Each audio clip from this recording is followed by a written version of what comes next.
উৎসব আয়োজন কিংবা অতিথি আপ্যায়নে পুডিং কিন্তু আমরা অনেকেই তৈরি করে থাকি। তবে পুডিং তৈরির উপকরণ যদি ভিন্ন হয় এর স্বাদেরও কিন্তু ভিন্নতা তৈরি হয়।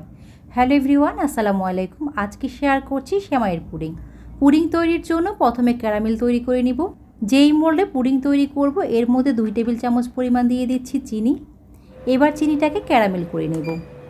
ক্যারামেল তৈরি করতে হলে চুলার ফ্লেমটাকে একদমই লো রাখতে হবে। এরপর যখন গাঢ় সোনালি কালার হয়ে আসবে এভাবে পুরোটা মোল্ডে ছড়িয়ে দিতে হবে। ক্যারামেলটা হয়ে গিয়েছে, এখন এটাকে একটা সাইডে রেখে দিই। এবার পুডিং তৈরির জন্য একটা মিশ্রণ তৈরি করে নিব। একটি বাটির মধ্যে নর্মাল তাপমাত্রায় থাকা 3টা ডিম ভেঙে নিব। এর সাথে দিয়ে দিচ্ছি হাফ কাপ পরিমাণ চিনি। চিনিটা কম বেশি করে দিতে পারেন। 2 চা চামচ দিলাম ভিনেগার, সাথে চিমটি পরিমাণ দিলাম লবণ। এখানে ভ্যানিলা এসেন্স অথবা লেবুর রসটা ব্যবহার করতে পারেন, এতে করে ডিমের কাঁচা গন্ধটা চলে যাবে। সবসময় একইভাবে পুডিং খেতে ভালো লাগে না, তাই মাঝে মধ্যে এভাবে পুডিং বানিয়ে সকালের নাস্তার আইটেম এটা রাখতে পারেন। চিনি সহ ডিমটাকে খুব ভালোভাবে ফেটিয়ে নিয়েছি। এবার এর মধ্যে দিয়ে দিলাম 2 কাপ পরিমাণ জাল করে রাখা ঘন দুধ। দুধটা কিন্তু স্বাভাবিক তাপমাত্রায় আছে। এরপর ক্যারামেল সেট করে রাখা মোল্ডের মধ্যে একটা ছাঁকনি দিয়ে মিশ্রণটাকে ছেঁকে নেব। মিশ্রণটা এভাবে ছেঁকে নিলে পুডিংটা অনেক সফট আর অনেক সুন্দর হয়। এখানে 100 গ্রামের মতো লাচ্ছা সেমাই নিয়েছি। পুরোটা সেমাই এই মিশ্রণের উপর দিয়ে দিব।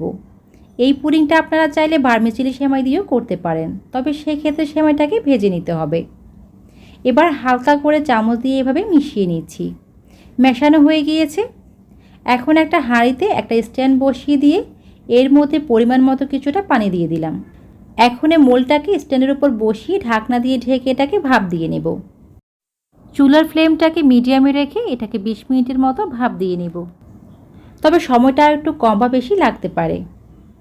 এখন একটা কাঠি দিয়ে চেক করে নিচ্ছি এটা হয়েছে কিনা। কাঠিটা ক্লিন বের হয়েছে, তো পুডিংটা হয়ে গিয়েছে।